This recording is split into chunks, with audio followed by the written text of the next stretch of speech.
C'est bon? Voilà. Vas-y, Proverbe 6, de 1 à 23. Les promesses impossibles. Mon fils, si tu t'es porté garant des dettes de ton prochain, si tu t'es engagé pour autrui en topant dans la main, si tu t'es laissé prendre au piège par tes promesses, si tu es prisonnier de tes propres paroles, alors vite, mon fils, fais ce que je te dis pour te désengager, car tu t'es livré toi-même au pouvoir d'autrui. Va, humilie-toi devant le créancier, insiste auprès de lui. N'accorde ni sommeil à tes yeux, ni assoupissement à tes paupières. Dégage-toi comme la gazelle du piège tendu, comme l'oiseleur du filet de l'oiseleur. Amen. Alors, cette première partie, alors, qu'est-ce que tu as noté? Qu'est-ce que tu en tires? Alors, ne pas s'engager si nous n'avons pas l'épaule et les ressources nécessaires pour s'acquitter de cette dette. Il faut réfléchir avec sagesse, comme pour bâtir une maison avant de la construire. Ne pas être piégé par ses propres paroles pour celui que tu as donné ta parole. Attends que tu honores ta promesse. Amen. Alors, je ne sais pas si ça vous parle, si ça parle à quelqu'un et s'il y a quelque chose que vous voulez ajouter dessus, mais sur de réfléchir avant de s'engager dans tout ce que nous faisons. Amen. Amen. Alors, je ne sais pas si vous avez quelque chose à ajouter, sinon Lynn va continuer à partir du verset 6 à 11. Le paresseux. Toi qui es paresseux, va donc voir la fourmi. Observe son comportement et tu apprendras la sagesse. Elle n'a ni commandement, ni contremaître, ni chef. Durant l'été, elle prépare sa nourriture. Au temps de la moisson, elle amasse ses provisions. Et toi, paresseux, combien de temps vas-tu rester couché? Quand donc sortiras-tu de ton sommeil pour te lever? Je vais faire juste un petit somme, dis-tu, juste un peu m'assoupir, rien qu'un peu croiser les mains et rester couché un instant. Mais pendant ce temps, la pauvreté s'introduit chez toi comme un rôdeur et la misère comme un pilar. Amen. Amen. Ce que j'ai retenu, c'est de ne pas être paresseux continuellement pour se dire « je me contente de ce que j'ai des aides ». Faire attention à la misère. Parce que la misère est dans ton lit. La fourmi n'a pas de patron. Elle est intelligente. Elle prépare et ramasse ses provisions. Il y a un début et une fin pour toute chose.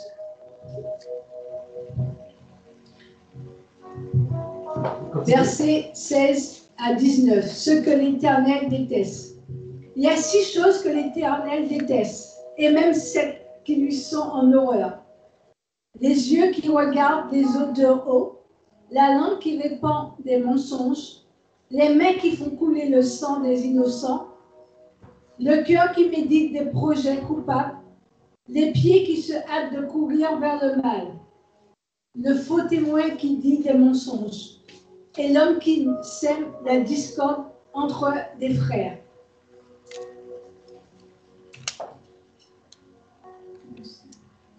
Alors, qu'est-ce que tu as à dire sur cette partie? Ne pas regarder l'autre de haut quand tout semble te réussir. Amen. Ne projette pas des paroles mensongères. Tu sais que ce n'est pas la vérité. Tu ne sais pas comment l'Éternel fera éclater la vérité. Et la dernière partie, c'est du verset 20 à 23. Comment fuir l'immoralité? Mon fils, reste attaché aux préceptes de ton père et ne rejette pas l'enseignement de ta mère. Tiens-les constamment sous ton cou. Attache-les comme un collier à ton cou. Ils te guideront quand tu voyageras. Ils veilleront sur toi durant ton sommeil et s'entretiendront avec toi à ton réveil. Car le précepte est une lampe et l'enseignement une lumière. Les avertissements et les reproches sont le chemin vers la vie. C'est de garder les enseignements, les avertissements et les reproches pour réussir tout au long de notre parcours sur cette terre, pour ne pas tomber dans la séduction de l'immoralité. Amen. Amen. Amen. On l'applaudit. Hein?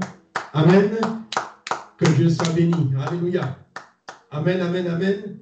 Alors, pendant que notre frère Jacques se prépare, on va lui chanter Papa Abraham a beaucoup d'enfants. Amen. On va prendre comme ça. Papa Abraham a beaucoup d'enfants. Papa Abraham a beaucoup d'enfants. Et je suis l'un d'eux. Et toi-même aussi. Oh, louons le Seigneur. Papa Abraham a beaucoup d'enfants. Papa Abraham a beaucoup d'enfants. Et je suis l'un d'eux. Et toi-même aussi. Oh, louons le Seigneur. Mais moi, Papa Abraham a beaucoup d'enfants. Papa Abraham a beaucoup d'enfants. Et je suis l'un d'eux. Et toi-même aussi. Oh, louons le Seigneur. Papa Abraham a beaucoup d'enfants. Papa Abraham a beaucoup d'enfants. Et je suis l'un d'eux. Et toi-même aussi. Oh, louons le Seigneur. Main gauche, pied gauche. Papa Abraham a beaucoup d'enfants. Papa Abraham a beaucoup d'enfants. Et je suis l'un d'eux. Et toi-même aussi. Oh, louons le Seigneur. Louez, louez, gloire à Jésus, péché moins effacé. Louez, louez, gloire à Jésus, péché moins effacé. Louez, louez, gloire à Jésus, mes péchés sont effacés. Amen. Louez, louez, gloire à Jésus, mes péchés sont effacés. Louez, louez, louez, louez. Amen, alléluia. Louez, louez, louez. Amen, alléluia. Louez, louez, louez. Amen, alléluia. Louez, louez, louez. Amen, alléluia. Louez, louez, gloire à Jésus, mes péchés sont effacés. Louez, louez, gloire à Jésus, mes péchés sont effacés. Louez, louez, gloire à Jésus, mes péchés sont effacés. Louez, louez, gloire à Jésus, mes péchés sont effacés. Louez, louez, louez, louez, amen, alléluia. Louez, louez, louez, amen, alléluia. Louez, louez, louez, amen, alléluia. Louez, louez, louez, amen, alléluia. Louez, louez, louez, amen, alléluia. Louez, louez, louez, amen, alléluia. Louez, louez, louez, amen, alléluia. Louez, louez, louez, amen, alléluia. louez, louez. Amen. Glorifions le Seigneur. Louez, louez, louez. Loué. Louez, louez, louez. Je loue Seigneur, je te bénis. Louez, louez, louez. Une gloire en Dieu, toi éternel Dieu. Louez. Jésus. Louez l'Éternel. Louez l'Éternel. Louez l'Éternel. Louez l'Éternel. Louez l'Éternel. Louez l'Éternel. Louez l'Éternel. Louez l'Éternel. Louez, louez, louez, louez, louez, louez, louez, louez, louez, louez, louez, louez, louez, louez, louez, louez, louez l'Éternel. Louez l'Éternel. Tout le temps, louez l'Éternel. Au soir, louez l'Éternel. Louez l'Éternel. Louez l'Éternel. Louez l'Éternel. Louez, louez, louez, louez, louez, louez, louez, louez, louez, louez, louez, louez, louez, louez l'Éternel. Alléluia. Merci Seigneur. Alléluia. Amen. Gloire à Jésus. Applaudissons le Seigneur. Il est le roi des rois, le Seigneur des seigneurs, le roi de l'univers, le maître. Alléluia. Oh, ravi, ravi, ravi, ravi, ravi. Sois béni, sois glorifié, sois exalté, sois magnifié. Dans le nom de Jésus. Dans le nom de Jésus. Alléluia. Merci Seigneur. Que Dieu soit béni. Amen. Amen.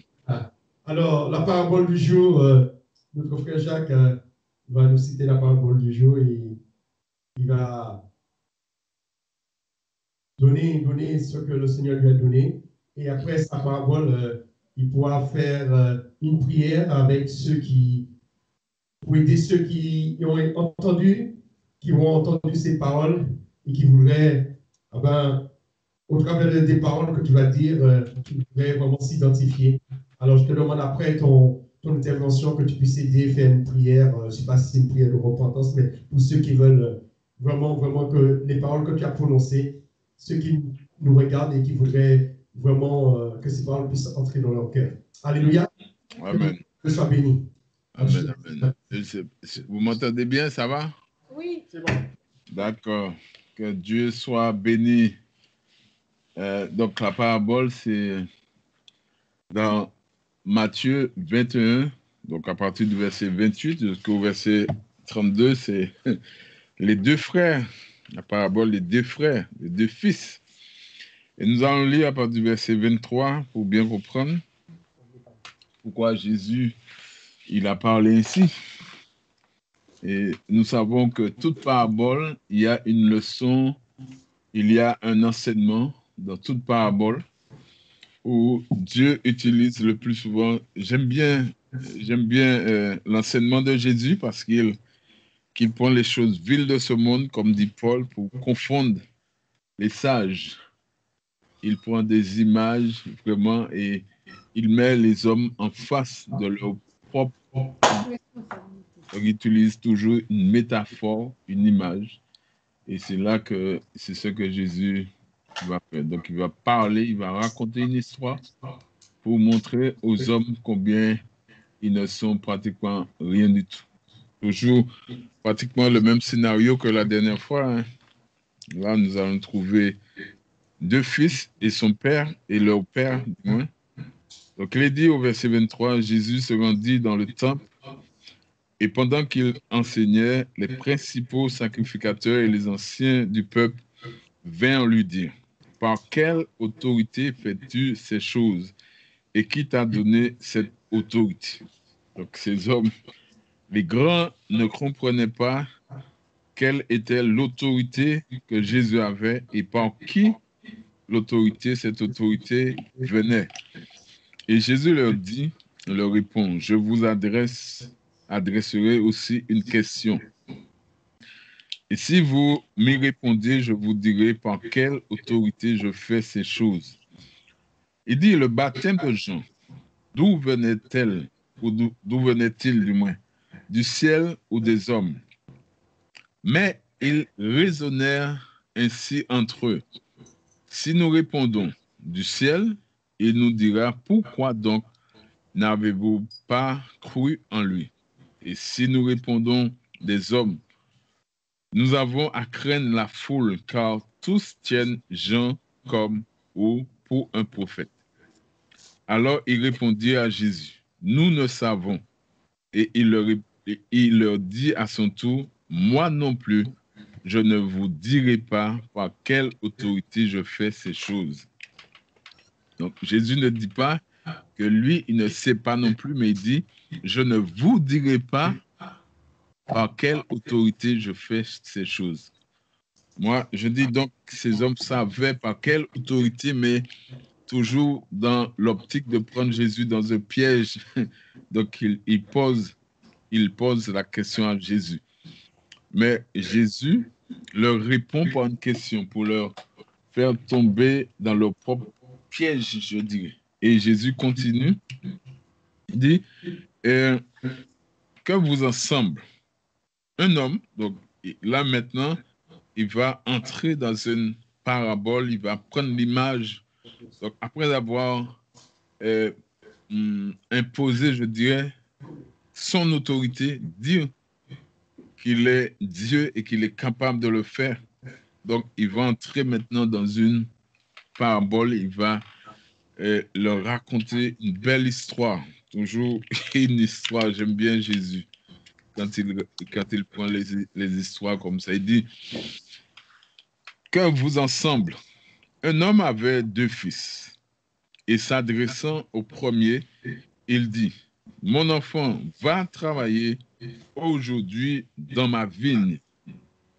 Il répondit, je ne peux pas. Ensuite, il se repentit et il alla. S'adressant à l'autre, il dit la même chose. Et ce fils répondit, je veux bien, Seigneur, et il n'alla pas. Lequel des deux a fait la volonté du Père? Et il répondit, le premier. Et Jésus leur dit, je vous le dis en vérité, les publicains, les prostituées vous devanceront dans le royaume de Dieu. Car Jean est venu à vous dans la voie de la justice, et vous n'avez pas cru en lui. Mais les publicains et les prostituées ont cru en lui, et vous qui avez vu cela, vous ne vous êtes pas ensuite repenti pour croire en lui. Donc Jésus là pose aussi un problème à ces pharisiens, et le problème qu'il pose, c'est le problème de la repentance et de l'obéissance. Repentance et obéissance. La dernière fois, nous avons vu cela. Et aujourd'hui, Jésus parle aussi de la repentance, mais aussi, surtout aussi de l'obéissance à l'ordre que Dieu aussi nous donne. Donc, il commence par raconter l'histoire. Maintenant, c'est un cadre familial. Un cadre familial où le père dit à son fils, son premier, va travailler dans ma vigne. Donc, lui, il était vigneron, il avait une vigne. Et donc, il dit à son fils, va travailler dans la vigne. Et ce fils, il défie son père en quelque sorte, puisqu'il désobéit à son père, et il dit à son père, non, papa, j'essaie de... Parce que ça fait un écho. Là, tu as un écho là? Ouais, bon. Là, tu as un écho? Là, ça va là. Ok. Ça va. Donc j'étais déjà sur le deuxième fils, mais c'est le premier, du moins. Le premier fils, répond et il dit, au verset 29, il répondit, je ne veux pas. Donc, c'est le premier fils. Je ne veux pas. Donc, effectivement, il défie son père et il dit à son père, non, je ne veux pas aller travailler. Et là, ce n'est pas un conseil, ce n'est pas un conseil, ce n'est pas une demande que le père fait. Hein. Le père lui donne un ordre. Il dit, va travailler. Va. Toi, tu as des fils. Ah, voilà. Tu sais de quoi tu parles. Des fils ou des filles, c'est pareil. Hein. Ce sont des enfants. Ce sont les enfants. Va travailler. Il dit non. Ah, tu te rends compte qu'un enfant, tu donnes l'ordre et l'enfant te dit non. C'est vrai que la tradition juive, c'était comme une rébellion, effectivement. Mais je crois que pour nous aussi antillais, c'est comme un déshonneur, un affront. Ah ouais. Enfin, le fils a On ne dit jamais non à ses parents. Comment? Aux Antilles, il ne faut jamais dire non à ses parents. Ah non, faut pas. Je parle à notre époque. Hein. Ah voilà, à notre époque. Voilà, surtout à notre époque. Mais il dit non. Donc, il a défié en quelque sorte son père en lui disant non. Et le père n'a rien dit. Parce que le fils, après, s'est repenti. La Bible dit qu'il s'est repenti et il alla travailler dans la ville. C'est là toute la différence. Il dit non, mais il fait une prise de conscience et il dit non. Parce qu'au début, il a pris conscience que son père, c'est l'autorité. Amen. Son père, c'est l'autorité. Non seulement l'autorité parentale, mais aussi c'est celui qui le nourrit, celui qui prend soin de lui, celui qui l'habille et tout. Donc, moi, j'essaie d'imager un peu ce fils qui dit non. Mon père, il m'a dit d'aller travailler. J'ai dit non, mais il a regretté. Il a regretté. Et la Bible nous parle de la repentance. Et combien d'entre nous, nous avons besoin de nous repentir?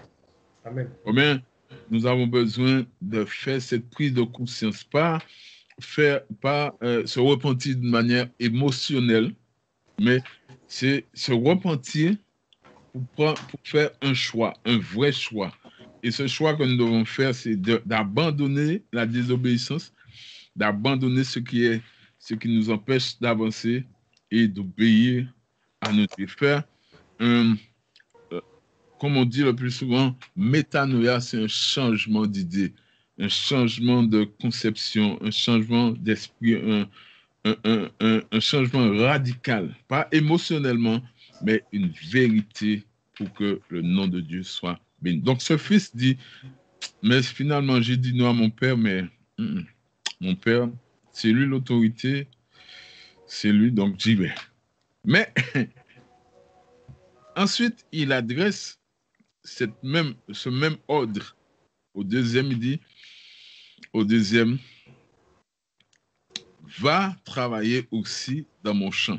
Et le deuxième dit, et c'est là toute la différence. Donc le premier a dit non. Autant bien, et il a dit non. Mais le deuxième dit,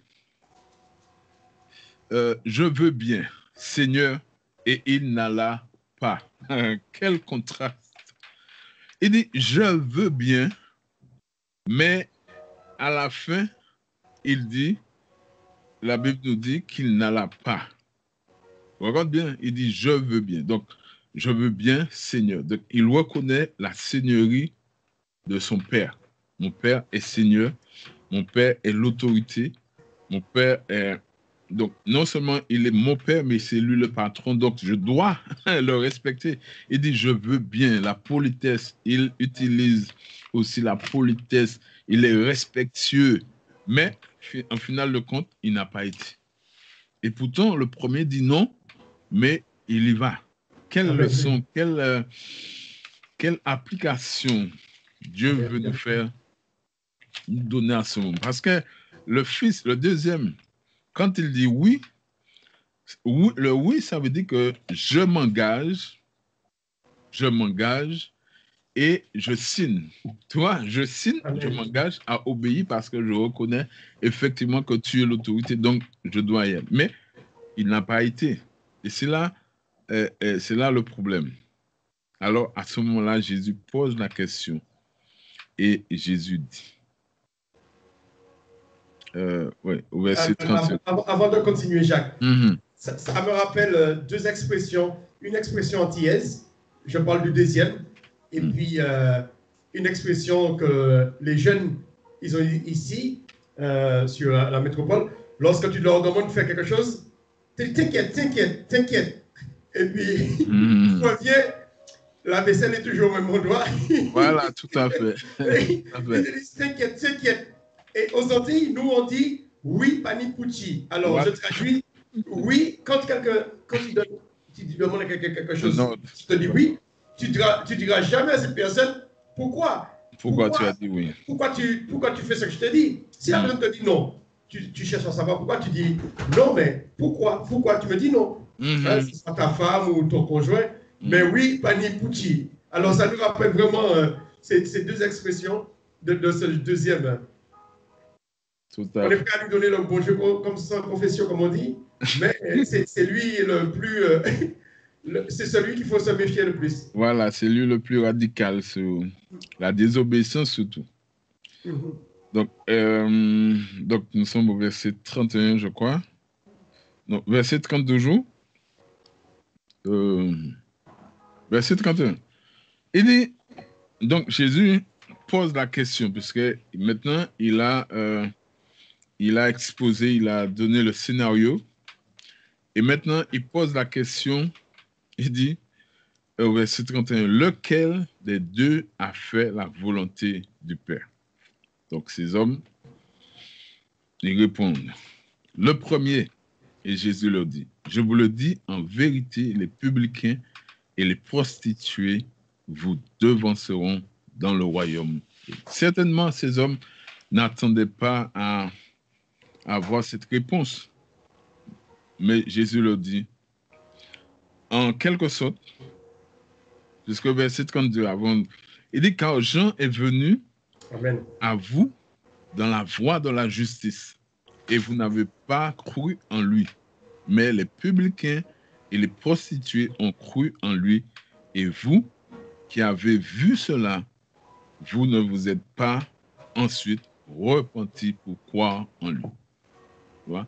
Donc, ces hommes, on va dire, haut placés, sacrificateurs, anciens, sacrificateurs anciens, principaux, mais ils n'ont jamais expérimenté ce qu'on appelle la repentance.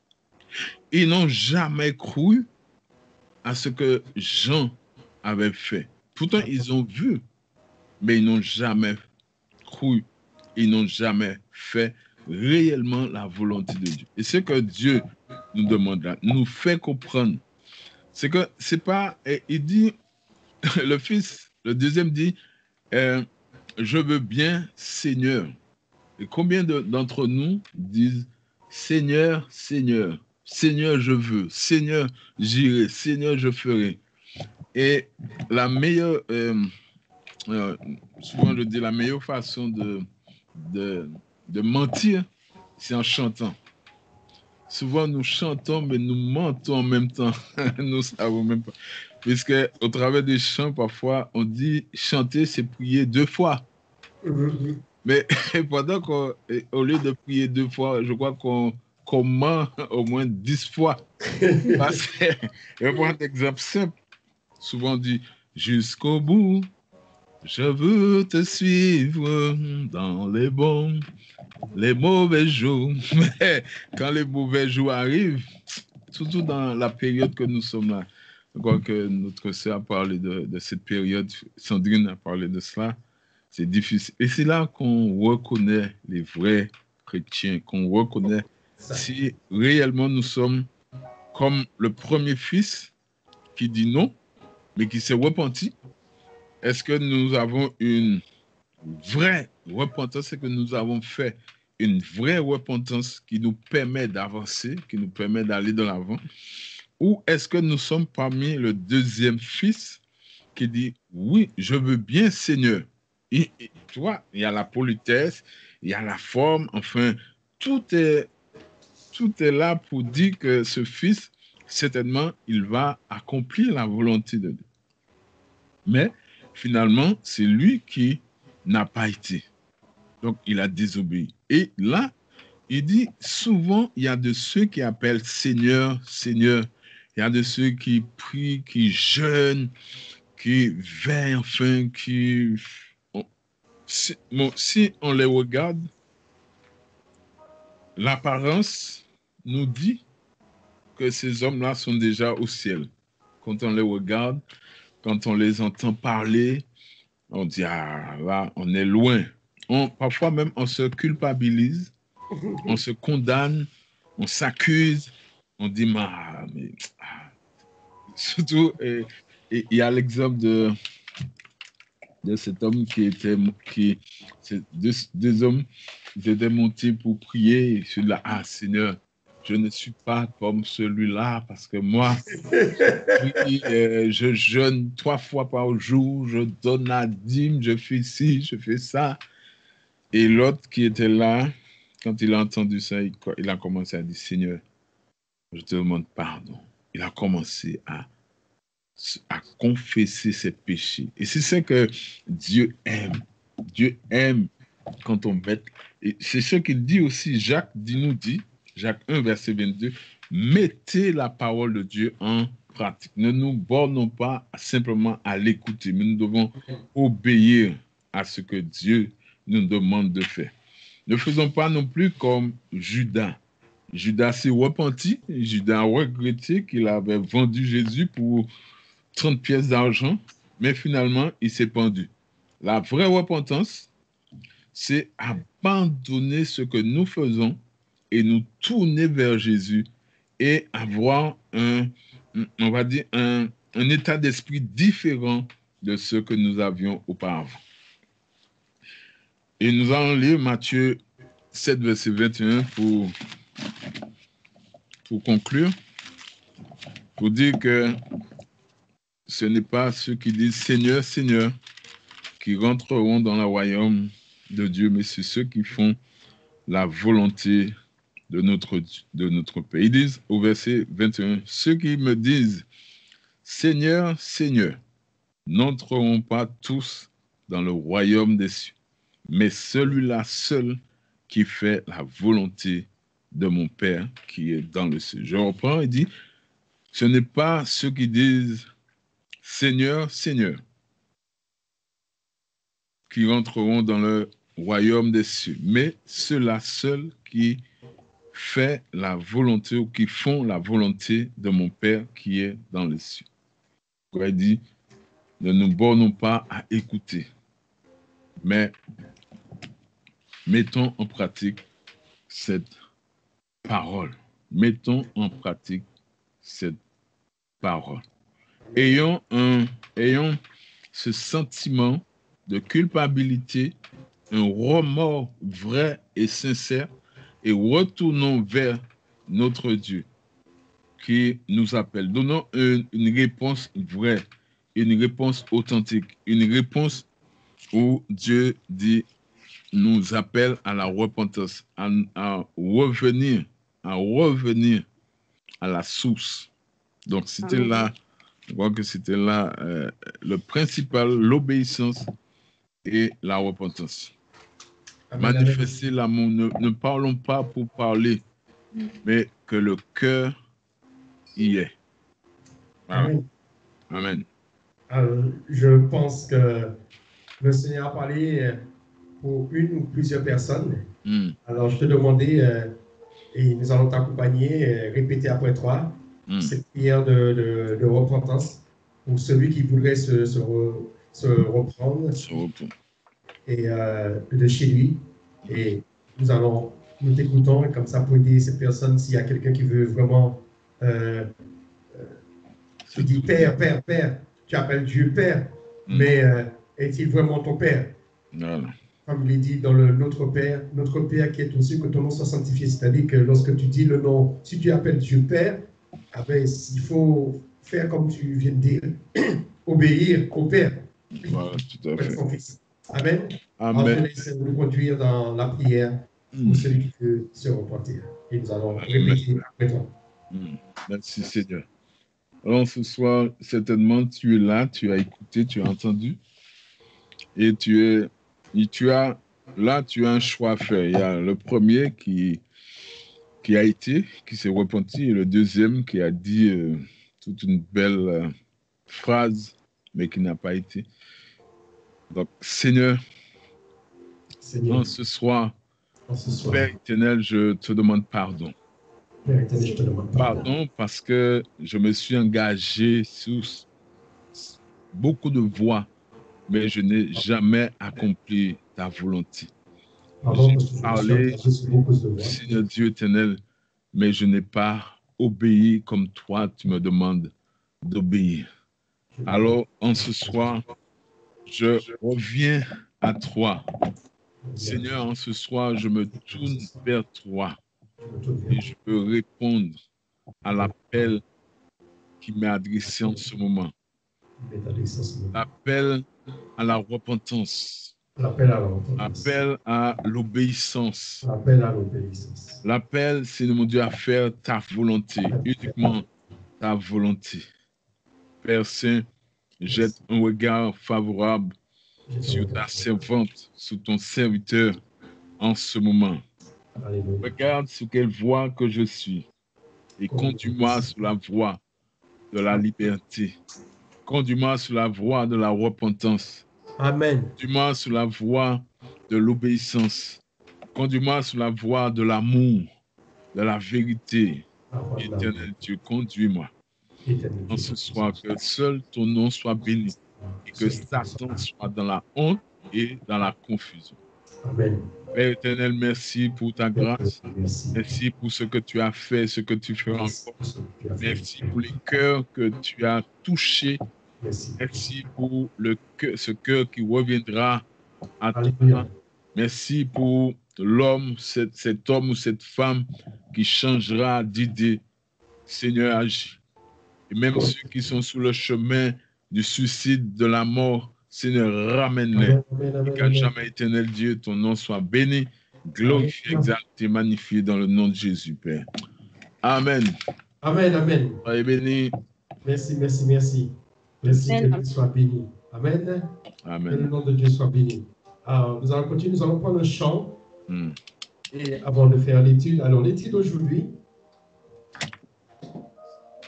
sera dans la continuité de la dernière fois sur le calendrier de Dieu. Alors aujourd'hui, on va s'attarder sur les noms des jours de notre calendrier pour voir d'où l'origine de ces noms, le nom des mois du calendrier grégorien que nous avons et le nom des jours. Et nous allons voir que la plupart des noms de notre calendrier, après, ce ne sont pas des noms bibliques. Et le plus grave, ce sont des noms qui viennent d'anciennes idolâtries. L'idolâtrie des Grecs et des Romains.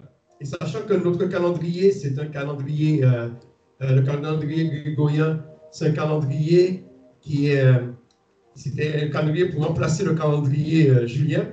Mais le calendrier julien, c'est un calendrier romain. Et dans le calendrier julien, il y a beaucoup de... Ils ont introduit beaucoup de noms pour des noms d'idoles. Par exemple, tous les jours de la semaine, dimanche, lundi, mercredi, etc., les 7 jours, à l'origine, ce sont des noms d'idoles. Et la question qu'on devrait se poser, comment le pape Grégoire, parce que celui qui a construit le calendrier que nous avons aujourd'hui, c'était pour modifier le calendrier julien. Pourquoi, en modifiant le calendrier julien, il n'a pas profité pour pouvoir remettre, le sanctifier, remettre des noms bibliques mais pourquoi il a gardé des noms d'idoles? Et on se pose cette question. Mais est-ce qu'aujourd'hui, il vaudrait mieux qu'on fasse une réforme au niveau de notre calendrier, non seulement au niveau, la dernière fois on a vu que l'année ne commence pas en janvier, mais l'année commence au printemps, mais est-ce qu'il n'y a pas aussi une réforme à faire aussi au niveau des noms? Lundi, mardi, hein, nous allons voir à quoi cela correspond. Ce sont des noms qui correspondent à des dieux, le mois de janvier, février, mars, avril, mai, juin. Ces noms-là, ce sont des noms qui rappellent certaines déesses et certaines idoles qu'adoraient les Romains. On pourrait se dire que lorsque les chrétiens ont créé leur propre calendrier, parce que le calendrier julien, c'est un calendrier qui existe avant la naissance du Christ. Mais lorsque les chrétiens ont créé leur calendrier, disons le pape Grégoire, en 1580-82, pourquoi il a gardé ces noms? Alors aujourd'hui, il est important qu'on sache d'où viennent ces noms et puis que nous les petits, que nous puissions faire bouger les choses, que nous puissions faire bouger la tête pour leur dire, ah non, il y a un problème. Est-ce qu'ils vont nous avons vu que tu vas adorer un seul Dieu. Comment mélanger un calendrier qui parle de la naissance du Christ, depuis quand le Christ est venu, et vous gardez des noms d'idoles que les gens adorent depuis avant la naissance du Christ. Alléluia. Alors, il y a un petit chant, j'ai modifié. J'adore. Tu as fait l'enregistrement. Fais. Alors, il y a un chant que j'ai modifié. C'est un chant en créole qui dit « Oui,